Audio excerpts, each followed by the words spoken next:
بسم اللہ الرحمن الرحیم۔ گیلانی فارم یوٹیوب چینل میں خوش آمدید۔ میں ہوں آپ کا میزبان شبیر گیلانی۔ آج آپ کے سامنے پیش کریں گے عشرہ ذی الحج کی فضیلت۔ سامعین کرام، جس طرح رمضان المبارک کو سال کے باقی 11 مہینوں پر فضیلت حاصل ہے، اسی طرح عشرہ ذی الحج کے 10 دنوں کو باقی ایام پر فضیلت حاصل ہے۔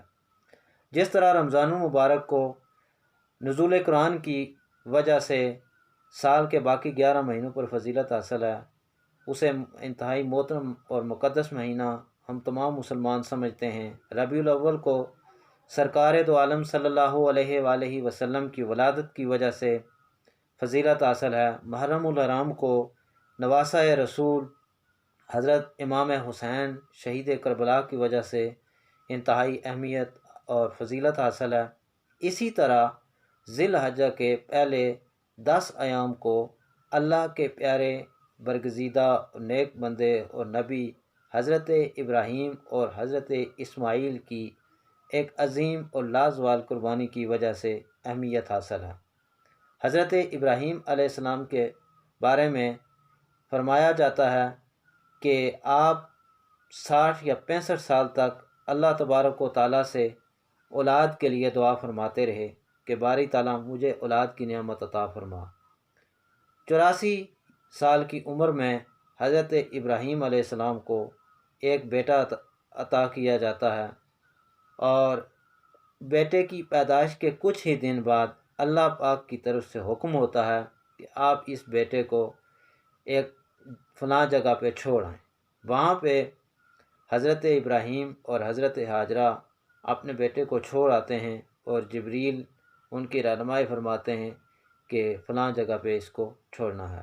جب وہ بڑا ہو جاتا ہے تو پھر اللہ تعالیٰ کی طرف سے حکم ہوتا ہے کہ آپ اپنے بیٹے کو میری راہ میں قربان کر دیں۔ یہ وہ قربانی تھی جس کی یاد آج تک مسلمان مناتے ہیں، اور اس قربانی کے نتیجے میں قیامت تک مسلمان قربانی ادا کرتے رہیں گے اور حج ادا کرتے رہیں گے۔ عشرہ ذی الحج میں جو سب سے اہم کام ہوتے ہیں وہ حج کی ادائیگی اور قربانی کی ادائیگی ہوتی ہے۔ حج اور قربانی صاحب استطاعت اور صاحب نصاب پر فرض ہے۔ اب جس کو اللہ تعالیٰ نے حج کی توفیق عطا فرمائی ہے اور جس کو قربانی کی توفیق عطا فرمائی ہے، وہ حج اور قربانی تو ادا کریں گے، اور اللہ کے ہاں حج اور قربانی ایک انتہائی فضیلت والا عمل ہے جس کا اللہ کی بارگاہ میں بہت بڑا اجر ہے۔ لیکن جو لوگ قربانی یا حج ادا کرنے کی استطاعت نہیں رکھتے، انہیں کیا کرنا چاہیے؟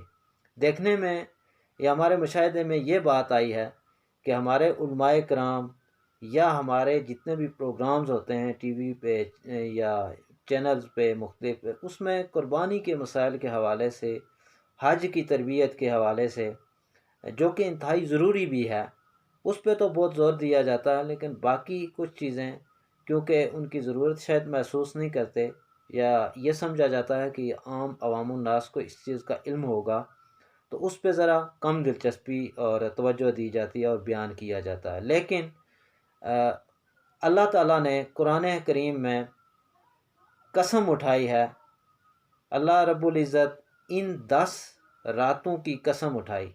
کیا؟ والفجر، ذی الحجہ کی صبح کی 10 ذی الحجہ کی صبح کی قسم، واللیال عشر، اور 10 راتوں کی قسم۔ یہ جو 10 راتیں ہیں، ذی الحجہ کی پہلی 10 راتیں جو ہیں، ان کی اللہ پاک نے قسم اٹھائی ہے۔ والشفع والوتر، اور جفت اور طاق کی قسم۔ طاق سے مراد 9 ذی الحجہ یعنی عرفہ کا دن، اور جفت سے مراد 10 ذی الحجہ کا دن۔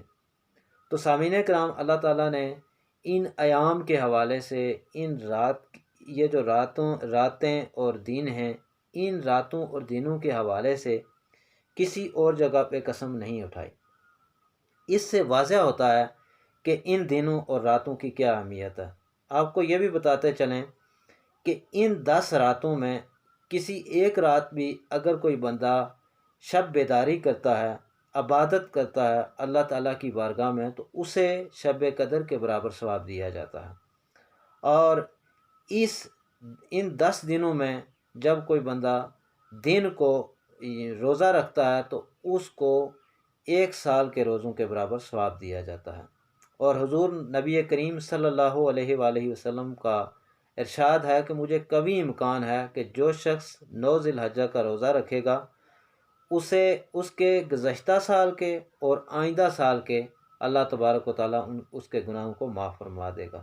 تو ہمیں کوشش کرنی چاہیے کہ ہم ان راتوں کو قیام کریں اور دن کو روزہ رکھیں۔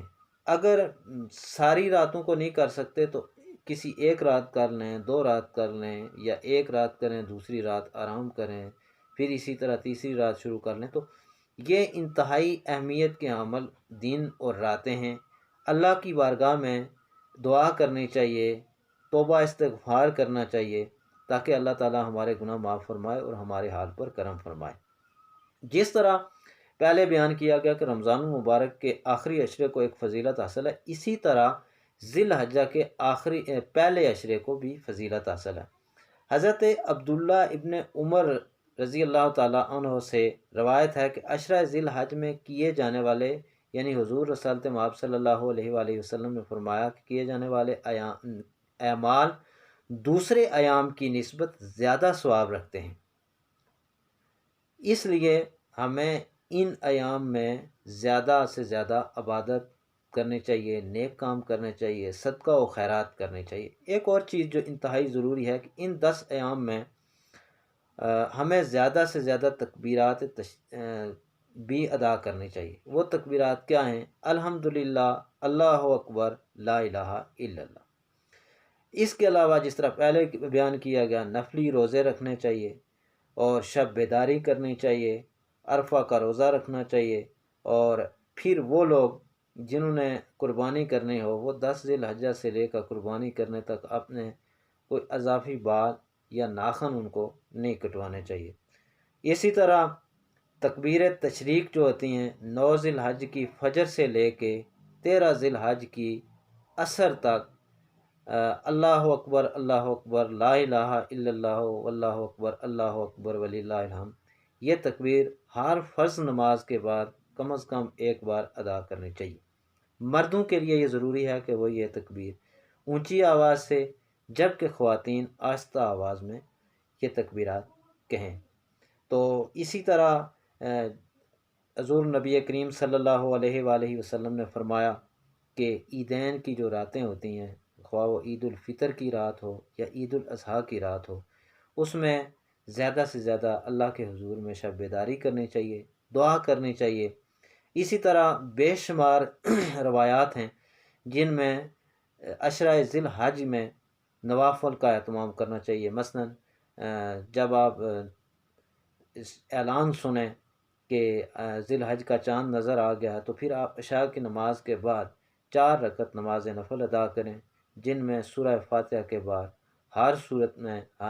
ہر رکعت میں 25 مرتبہ سورہ اخلاص پڑھیں، قرآن کریم کی تلاوت کریں، کوئی بھی نیک اعمال اگر ہوں، جو بھی آپ کرنا چاہیں، صدقہ و خیرات کرنا چاہیں، کسی کو کسی قسم کی چیریٹی کرنا چاہیں، قربانی ادا کریں، تو یہ ہمیں بڑھ چڑھ کے اس میں حصہ لینا چاہیے اور اس کی اہمیت و افادیت سے دوسروں کو آگاہ کرنا چاہیے۔ کہنے کا مطلب یہ ہے کہ جو لوگ قربانی اور حج تو ادا کرتے ہیں، جن کو اللہ تعالیٰ نے یہ استطاعت دی ہے، وہ تو قربانی اور حج ادا کریں گے، لیکن جو غریب ہیں وہ اس ثواب سے اگر محروم رہ جائیں تو یہ بھی اچھی بات نہیں۔ اس لیے ہمیں اللہ کے حضور میں دعا مانگنی چاہیے کہ اللہ تعالیٰ ہمارے حال پر کرم فرمائے، امت مسلمہ پر اپنا فضل فرمائے، اور ہمیں قرآن کی اور حدیث کی تعلیمات پر عمل کرنے کی توفیق عطا فرمائے۔ میں آپ سے یقین رکھتا ہوں کہ آپ میری ان باتوں کے علاوہ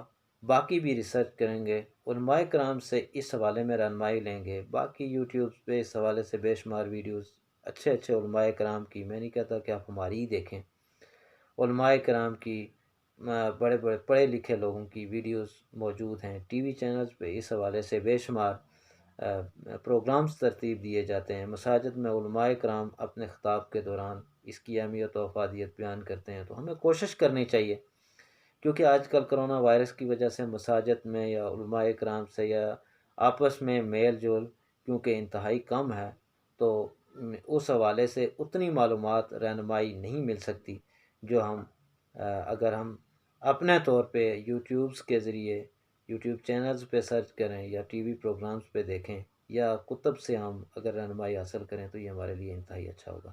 میں آپ سے امید رکھتا ہوں کہ اس ہماری ویڈیو کا مطلب یہ ہے کہ ہم اس عشرہ کے اندر اس کو مفید بنانے کے لیے اپنے لیے اور اپنے گناہوں سے استغفار کرنے کے لیے کام معمول بنائیں، تاکہ ہمارے گزشتہ گناہ معاف ہو جائیں اور اللہ تعالیٰ آئندہ ہمیں نیک اعمال کرنے کی توفیق عطا فرمائے۔ مجھے یقین ہے کہ آپ کو ہماری یہ ویڈیو اچھی لگی ہوگی۔ اگر ہماری یہ ویڈیو آپ کو اچھی لگے تو اسے دوسروں کے ساتھ شیئر کریں، کمنٹ کریں اور لائک کریں۔ انشاءاللہ قربانی کے حوالے سے دوسری ویڈیو اپلوڈ کی جائے گی جو قربانی کی اہمیت، افادیت یا اس کا کیا نصاب ہے اور کیا طریقہ کار ہے، وہ آپ دوسری ویڈیو میں دیکھیں گے۔ اجازت دیجیے، اللہ نگہبان۔